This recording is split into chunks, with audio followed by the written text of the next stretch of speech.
Moto TV au cœur de l'actualité.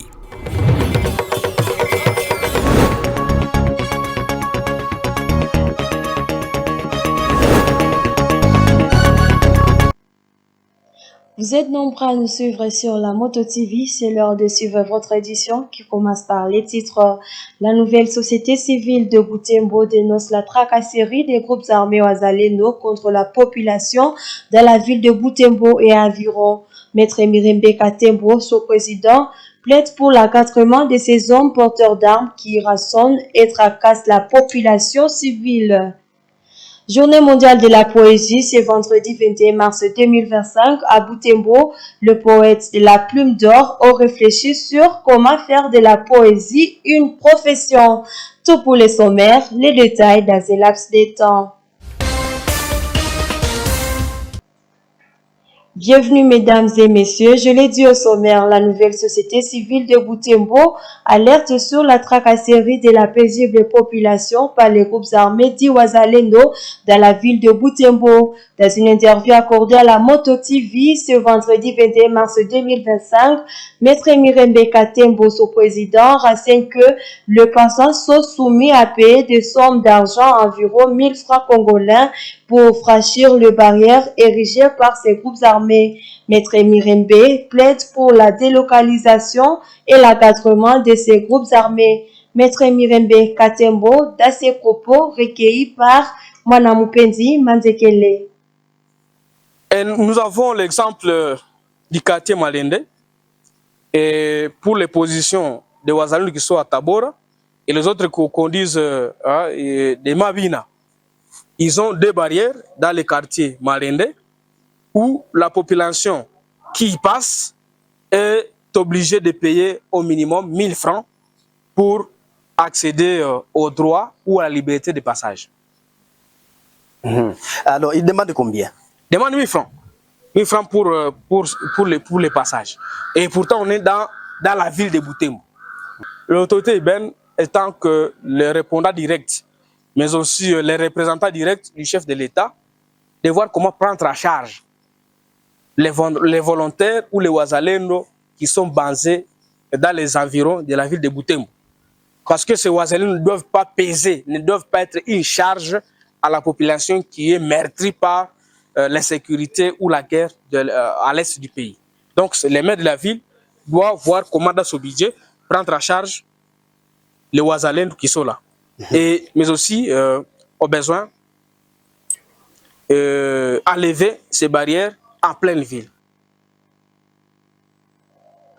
Moins de 48 heures après la déclaration conjointe du président congolais rwandais à Doha pour cesser le feu immédiat et conditionnel, la situation s'est brutalement détériorée dans l'est de la République démocratique du Congo.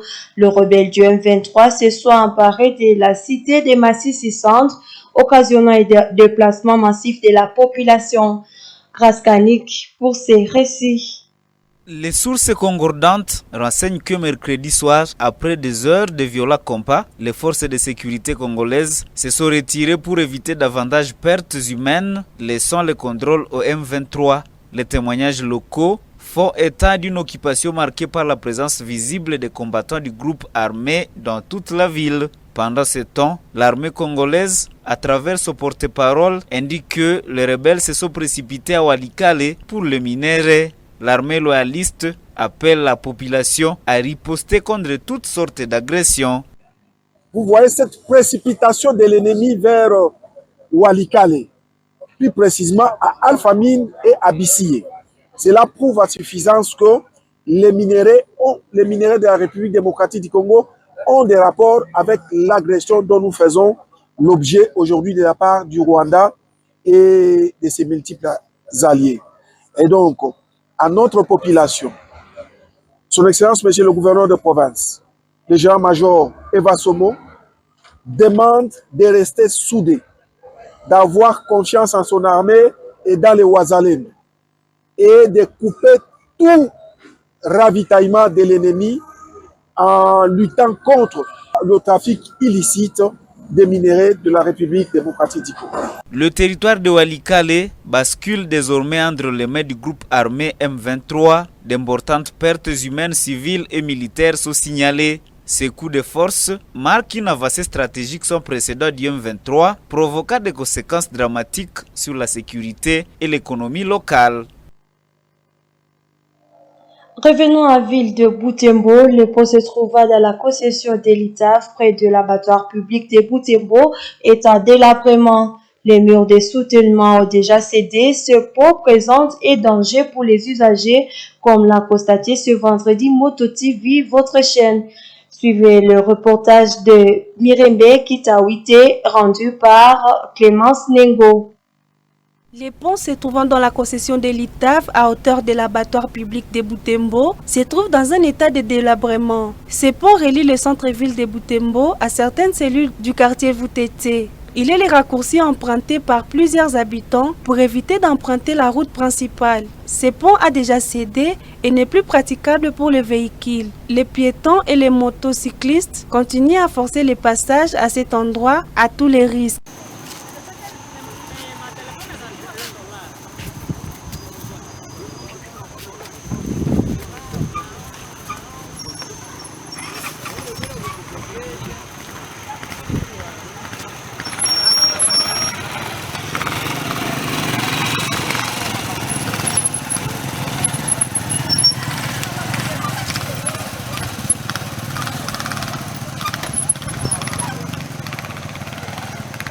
Les murs de soutènement ne sont plus solides. Les usagers des tronçons routiers, Itav Katia, plaident pour la réhabilitation urgente de ces ponts. Ces conducteurs de taxi-moto attirent l'attention de l'autorité urbaine face aux dangers que courent les usagers de ces ponts d'intérêt général.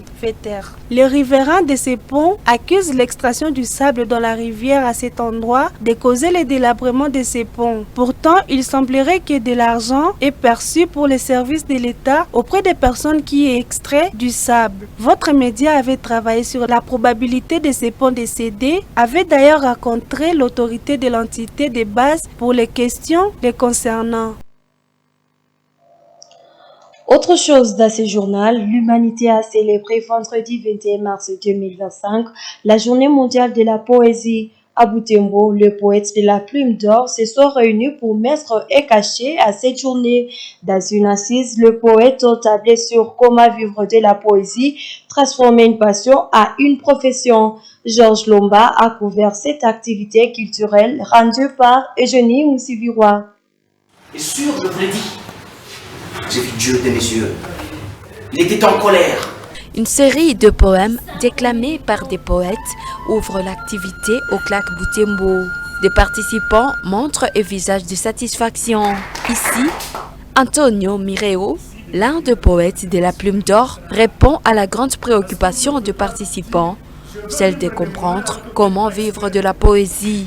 Le poète peut être un encadreur culturel, il peut exercer comme un coach événementiel, soit faire profession de l'enseignement de la poésie, explique l'orateur. Qu'un poète peut être un encadreur culturel, dans le sens où il se donne dans l'encadrement des élèves, par exemple, pour éveiller les talents après les exposer sur le marché. Le poète peut être un coach événementiel. Comment ça?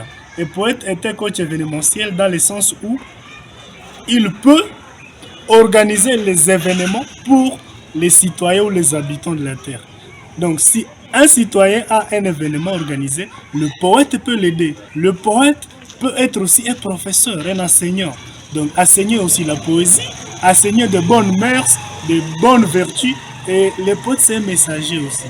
Alors on peut vivre de la poésie dans le sens où on prend cela comme profession. Donc profession dans le sens aussi plus profond où cette poésie qu'on a perfectionnée en soi arrive à payer. De la poursuite de l'activité, Omega Marius témoigne son expérience de la poésie. Il dit avoir des capacités d'enseigner le cours de français grâce à la poésie. Et quelque chose de poétique que M. Antonio m'a appris m'a donné un service. Aujourd'hui, je suis enseignant de français quelque part grâce à la poésie. Dans une interview nous accordée, Mabson Volonté, cadre de la Plume d'Or, qui parle de l'état des lieux de la poésie à Butembo, affirme que la population bibolaise soutient actuellement la poésie.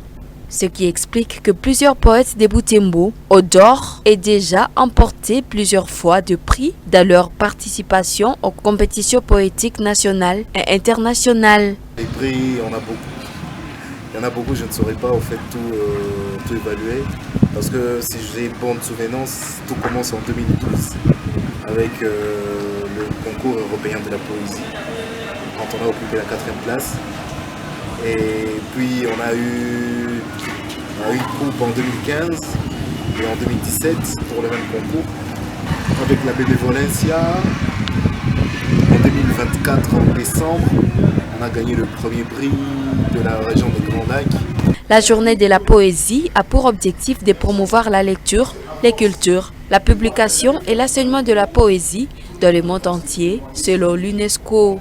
Raisonnant petit massacré par ses mains. Pourquoi s'entretuer? Pourquoi s'aimer la guerre? Chaque 20 mars, l'humanité célèbre la journée mondiale du conte. À marge de cette journée, Moto TV a rencontré Kassere Kandim, producteur du livre de contes Ira, le Deux Perles. Le conteur indique que le conte joue un rôle dans l'éducation des enfants. Il conseille les parents à amener les enfants vers leurs grands-parents pour recevoir cette éducation auprès d'eux. Suivez le reportage de Léandrine Maloulé et Clémence Ningo. Le conte désigne à la fois un récit de faits ou d'aventures imaginaires et les genres littéraires qui relatent les dits récits. Traditionnellement, un conte est un récit oral, une histoire pour les petits que l'on raconte à voix haute et qui se transmet de génération en génération. Les contes sont porteurs de messages et de leçons morales que les adultes veulent transmettre aux jeunes générations. Kassere Kandime est conteur Ira. Les communautés et les sociétés ont leur mythologie. Les mythologies se définissent par les mythes, les contes, les énigmes et les proverbes. Ce sont des aspects d'éducation des enfants parce qu'il y a le secret qui est caché, mais qui est révélé aux enfants qui peuvent comprendre. Bon, évidemment, qu'il s'agisse de proverbes, des contes, des énigmes, toutes ont une leçon morale. Alors les contes, c'est quoi? On conte, comme on l'a dit, on raconte. Alors les vieux, avec aussi une façon d'éduquer les enfants par des récits. Ce sont des récits. On raconte quelque chose qui, à la fin, aura une leçon morale. Par exemple, Kabuto Kagenda. Donc l'enfant qui naît et qui marche après quelques temps. Alors, ce sont des éléments qui amènent à réfléchir, à raisonner, pour qu'à la fin, on ait une leçon morale. Ces conteurs saluent la contribution de ces récits à l'éducation des enfants. Il est important de sauvegarder cette tradition, pense-t-il. Il ne faut pas les faire disparaître, parce que si nous avons pris La Fontaine, ces contes restent toujours. Pourquoi les nôtres? Parce que nous ne nous acceptons pas. Parce que La Fontaine, on l'étudie à l'école. Mais nous, les nôtres, on ne les étudie pas, à l'école. J'ai bien dit que nous avons Kabuto Karen. Moi, je suis un c'est significatif. Alors nous devons apprendre à interpréter ce message. J'ai dit bien qu'il y a conte, énigme, proverbe, mythe. Écrivain, conteur et chercheur, Kassere Kandime encourage les enfants de rencontrer régulièrement leurs grands-parents pour apprendre des contes, énigmes, mythes et des proverbes pour apprendre certaines histoires. Le message est que ce sont les enfants qui révèrent leur grand-mère. Ce ne sont pas les grands-mères qui vont les appeler pour raconter des contes. Mais les grands-mères diront que ceci. Vous les enfants venez. Et puis, l'autre chose que nous avons perdu, ce sont nos ignames, nos maniangos, nos week-ends. Parce que nous, on nous racontait les contes quand nous chinganions. Ah, j'ai dit ça, je franchise. nous gagnons nos week-ends, nos meilleurs le soir. Donc à 18h, à 19h, après que nous avons mangé, alors nous mettons les week-ends ici. Alors nous conversons avec nos groupes jusqu'à 0h. Pourquoi il y a pas de cochon, quoi?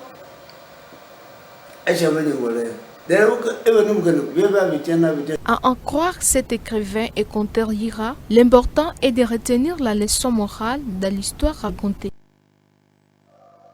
Rendons-nous à présent à Kinshasa où la première ministre invite toutes les femmes de s'approprier la lutte de la campagne Congo Téléma, une campagne qui vise à mobiliser tous les Congolais pour la défense de la patrie. Judith Souminwa, chef du gouvernement, a sensibilisé les Congolaises jeudi 20 mars lors d'une rencontre organisée à l'université protestante du Congo à Kinshasa en marge du mois de la femme.